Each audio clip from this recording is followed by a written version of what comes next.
Jika kalian ingin melihat seperti apa bentuk kegilaan dalam taktik sepak bola, maka satu nama pantas disebut, taktik Boyan Hodak saat Persib menghadapi Malut United. Ya, gol Tom Hai memang berkelas. Gol Sadil Ramdhani juga terlihat indah di mata.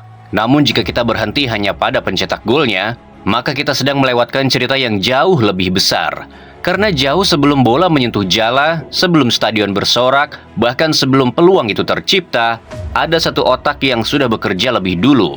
Dan otak itu bernama Boyan Hodak. Jika kita mau menelusuri lebih dalam, kedua gol tersebut bukan hanya tentang momen individual. Ia adalah hasil dari sebuah rancangan, sebuah skema, sebuah jebakan taktik yang disiapkan dengan sangat matang. Bahkan tanpa harus menunggu pertandingan berjalan lama, sejak daftar starting 11 diumumkan, kita sebenarnya sudah bisa mencium kejanggalan. Ada sesuatu yang terasa tidak biasa. Ada keputusan yang membuat dahi berkerut. Dan disitulah semuanya dimulai. Karena ketika pelatih asal Kroasia ini menurunkan line up tersebut, Boyan Hodak seolah sedang berkata, lihat dan saksikan saja.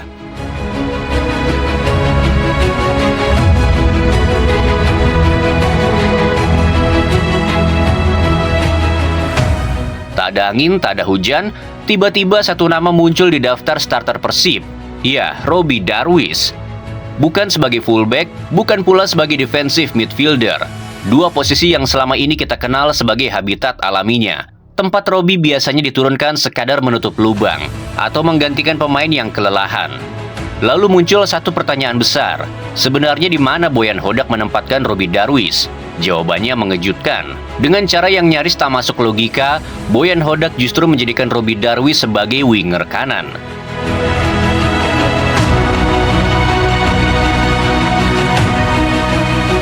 Ya, kalian tidak salah dengar. Seorang pemain dengan naluri bertahan, yang kesehariannya lebih akrab dengan tackle dan covering, tiba-tiba dimainkan di sektor paling ofensif, dan itu terjadi di sebuah partai krusial.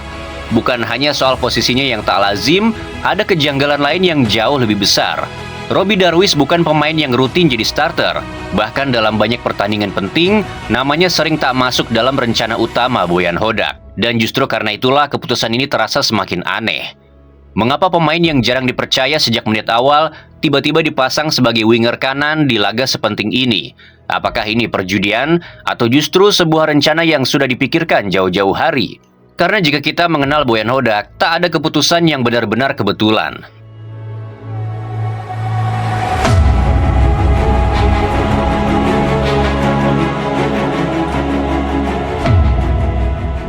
Dan semua tanda tanya itu akhirnya terjawab. Pemain yang sejak awal kita anggap sebagai anomali, pemain yang membuat kita mengernyitkan dahi dan bertanya, mengapa Boyan Hodak memainkan dia di posisi itu, yang terjadi justru dialah yang menjadi pemecah kebuntuan Persib di babak pertama. Bayangkan satu hal ini baik-baik. Dengan menempatkan Robby Darwish di sisi winger kanan, Hodak bukan hanya mendapatkan pemain yang disiplin saat bertahan, tapi juga sosok yang paham kapan harus turun, kapan harus menutup ruang, dan kapan harus maju menyerang. Robby menjalankan tugas defensifnya dengan sangat rapi. Ia ikut bertahan, ia ikut menutup jalur, ia membuat sisi kanan Persib tetap aman. Namun yang tak kita duga, ia membalas kepercayaan Boyan Hodak dengan cara yang sama sekali tak terprediksi. Satu pergerakan, satu tusukan, satu momen ketika bek Malut United kehilangan timing, dan pelanggaran pun terjadi. Robby Darwish dijatuhkan di area terlarang. Persib mendapatkan hadiah paling berharga dalam sepak bola, penalti. Ya. Oh, penalti pemirsa. Di titik itu semua keraguan runtuh. Karena keputusan aneh tadi berubah menjadi keputusan krusial. Dan Tom Hai maju sebagai eksekutor. Satu langkah, satu ayunan kaki, dan bola bersarang sempurna ke gawang Malut United. Ancang-ancang konsentrasi. Tom Hai sikat. Gol!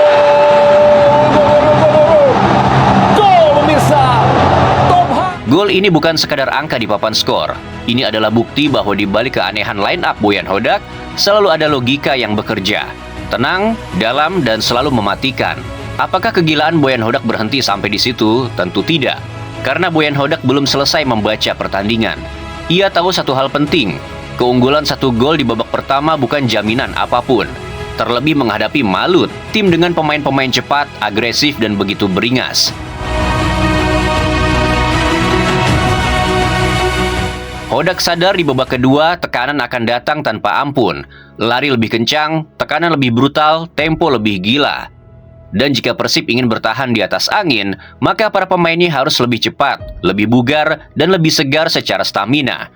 Disitulah kegilaan berikutnya dimulai. Ia menarik keluar Julio Cesar, digantikan oleh Dewangga. Ia mengganti Beckham Putra dengan Luciano Goicoechea. Dan ia menarik Adam Alis, lalu memasukkan Berginho. Pergantian yang sekilas terlihat biasa, tak heboh, tak dramatis. Namun justru disitulah dampaknya terasa paling besar. Hodak bukan hanya mengganti pemainnya, ia mengganti energi, ia menyuntikkan ritme baru, dan ia memotong momentum lawan sebelum benar-benar tumbuh. Dewangga memberi angin segar di lini belakang, lebih cepat membaca ruang, lebih disiplin menutup celah. Luciano Goicoechea membawa ketenangan dan sirkulasi bola di lini tengah, membuat Persib tak panik saat ditekan. Dan Berginho, ia memberikan transisi. Ia membuat Persib tetap punya ancaman saat Malut terlalu berani naik. Dan benar saja meski tekanan datang bertubi-tubi, meski Malut mencoba memaksa Persib bertahan lebih dalam, satu hal tetap terjaga. Persib tidak pernah benar-benar kehilangan kontrol. Serangan demi serangan yang dibangun termasuk dari Ciro Alves dan pemain-pemain cepat Malut berhasil dipatahkan. Bukan dengan kepanikan, melainkan dengan struktur, disiplin, dan kaki-kaki yang segar. Di titik ini kita mulai paham, ini bukan soal keberanian semata. Ini soal pelatih yang tahu kapan harus gila dan kapan harus dingin. Dan Boyan Hodak melakukan keduanya dalam satu pertandingan.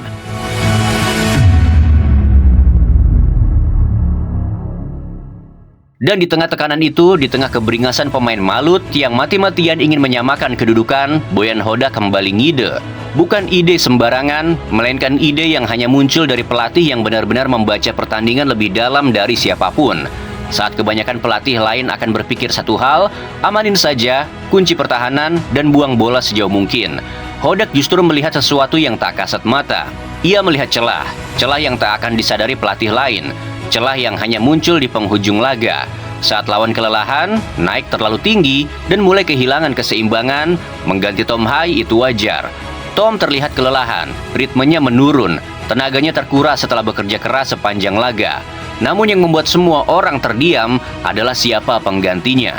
Karena logika paling sederhana berkata seperti ini, Persib tidak butuh gol tambahan, Persib hanya butuh bertahan, menutup ruang, memastikan Malut tidak pernah mendapat kesempatan menyamakan skor. Artinya yang masuk seharusnya gelandang bertahan, atau setidaknya pemain dengan naluri defensif yang kuat. Tapi tidak dengan Boyan Hodak. Sekali lagi ia memilih jalan berbeda. Ia justru memasukkan Sadil Ramdhani.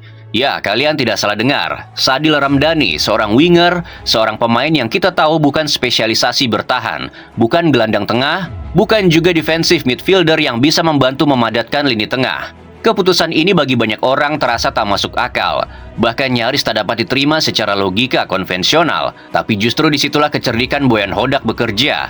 Ia tidak melihat Tom yang kelelahan sebagai masalah. Ia melihatnya sebagai sinyal bahwa Malut akan semakin berani naik, bahwa garis pertahanan lawan akan semakin tinggi, bahwa ruang di belakang bek Malut akan semakin terbuka. Dan untuk mengeksploitasi ruang itu, bukan bek yang dibutuhkan, bukan gelandang bertahan ekstra, melainkan kecepatan, keberanian membawa bola.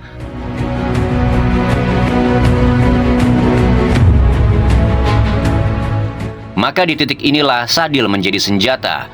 Ketika Tom akhirnya ditarik keluar, Berginho lah yang mengambil alih peran di lini tengah. Sementara Sadil Ramdhani diposisikan penuh sebagai winger. Dan di titik inilah siasat Boyan Hodak benar-benar bekerja. Bukan sekadar bekerja, tetapi membungkam seluruh rencana Malut United. Di saat Malut mulai naik terlalu tinggi, di saat lini tengah mereka mulai terbuka, Berginho dengan tenang menerima bola. Tanpa panik, tanpa terburu-buru, ia melewati satu pemain tengah Malut. Lalu satu lagi, ia terjatuh tapi tak kehilangan bola. Ia bangkit kemudian terus berlari. Dan setelah itu sebuah umpan dilepaskan. Umpan yang begitu presisi, bukan ke William Barros, bukan pula ke Andrew Yung. Dua nama yang biasanya menjadi tujuan akhir serangan Persib. Tapi ke satu nama yang bahkan baru saja masuk ke lapangan. Nama yang sejak awal dipersiapkan Boyan Hodak untuk momen ini, Sadil Ramdhani. Dengan satu sentuhan pertama, ia menguasai bola. Dengan satu akselerasi, ia melewati penjaga gawang lawan. Dan dengan satu keputusan cepat, ia melepaskan tembakan. Gol kedua pun tercipta. Gol yang mematikan, gol yang memastikan kemenangan Persib atas Malut United tak lagi bisa terganggu. Umpan dapat. Wow. Kali ini bahaya. Sikap.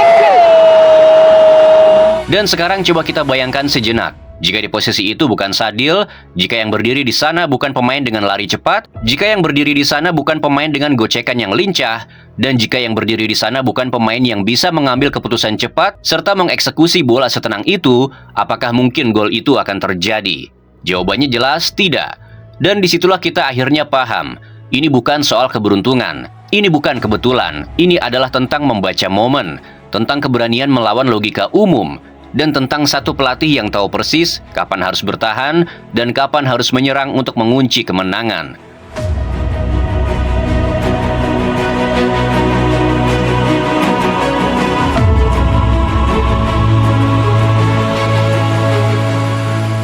Gol itu memang lahir dari kerja keras para pemain Persib di atas lapangan.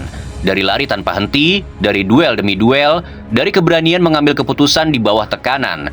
Namun di balik semua itu, ada satu otak jenius yang bekerja jauh sebelum bola itu bersarang di gawang. Seseorang yang tidak bereaksi pada momen, melainkan menciptakan momen itu sendiri. Gol-gol tersebut bukanlah kebetulan, bukan pula hasil dari keberuntungan sesaat. Itu adalah skenario, sebuah rencana yang sudah lebih dulu hidup di dalam kepala Boyan Hodak. Ia telah melihatnya, ia telah menghitungnya, bahkan sebelum para pemain Malut menyadarinya. Dan justru keanehan-keanehan inilah, keputusan yang tampak tak masuk akal di mata banyak orang, pergantian yang terasa aneh, posisi yang terasa janggal, yang akhirnya membuat kita percaya pada satu hal, bahwa keberhasilan Persib menjuarai Super League 2 musim berturut-turut bukanlah sebuah kebetulan.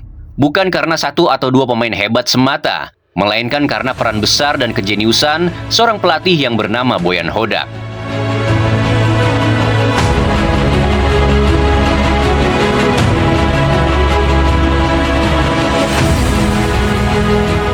Untuk urusan adu pernyataan, adu percaya diri, atau bahkan adu kesombongan, mungkin semua orang bisa melakukannya.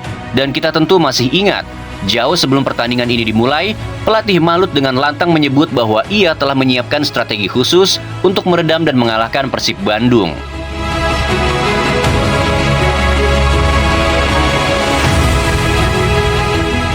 Narasi sudah dibangun, keyakinan sudah diumbar, seolah Persib hanya tinggal menunggu waktu untuk dibungkam. Namun apa yang terjadi di lapangan justru berbanding terbalik. Alih-alih Persib yang mati langkah, yang muncul justru sebuah kegilaan taktik. Rencana yang tak terduga, keputusan yang melenceng dari logika umum, dan semuanya datang dari satu sosok Boyan Hodak. Persib tidak hanya menang, mereka mengendalikan permainan. Mereka memaksa lawan berlari di jalur yang tak mereka pahami. Dan ironi terbesar datang setelah peluit akhir berbunyi. Pelatih Malut yang sebelumnya mengklaim telah menyiapkan skema untuk membungkam Persib, tiba-tiba justru mengalihkan perhatian. Bukan pada taktiknya sendiri, bukan pada kekalahan timnya, melainkan pada wasit asal Jepang yang memimpin pertandingan tersebut. Bahkan meminta agar sang pengadil lapangan dievaluasi.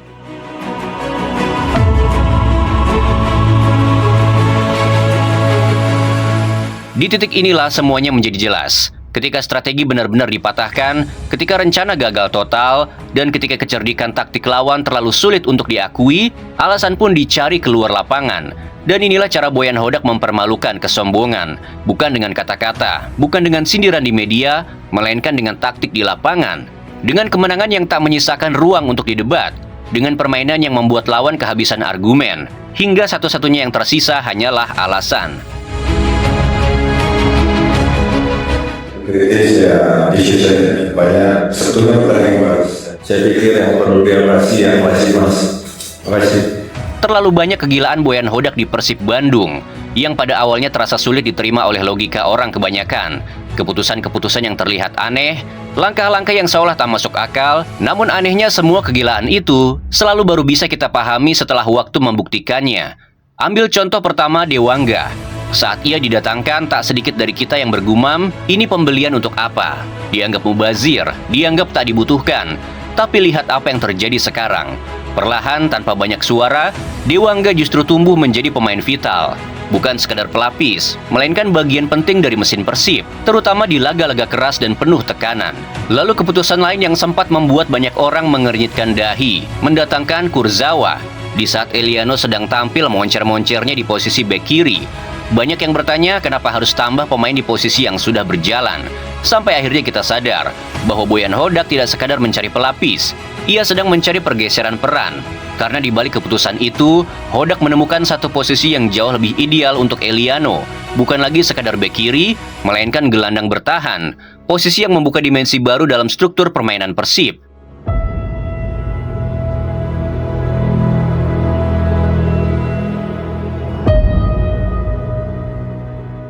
Dan kini satu tanda tanya besar lain masih menggantung di kepala kita semua. Mengapa Boyan Hodak memulangkan Deddy Kusnandar di saat lini tengah Persib terlihat sudah begitu solid? Pertanyaan itu mungkin belum terjawab hari ini, belum juga kemarin. Namun satu hal patut kita percaya, berdasarkan semua yang sudah terjadi sebelumnya, keputusan Hodak tak pernah datang tanpa alasan. Akan ada momen, akan ada situasi, sebuah pertandingan krusial atau detik-detik genting yang menentukan arah nasib Persib di Liga. Dan di saat itulah pertanyaan yang hari ini terdengar aneh akan berubah menjadi kalimat yang sama seperti sebelumnya. Oh, pantas saja, karena begitulah cara Boyan Hodak bekerja. Ia tidak berpikir untuk hari ini, ia berpikir beberapa langkah lebih jauh, bahkan sebelum kita sempat bertanya.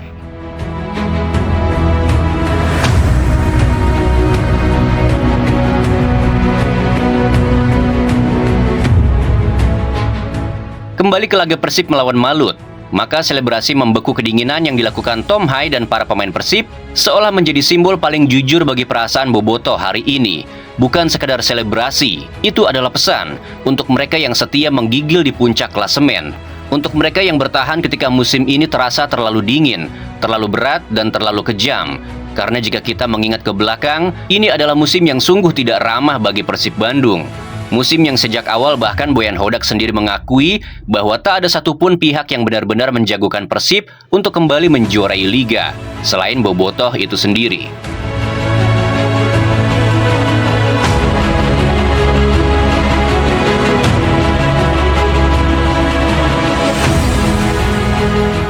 Musim yang berat karena hampir seluruh pilar Persib dicaplok satu persatu oleh tim lain, bahkan oleh klub yang hari ini mereka kalahkan, Malut United.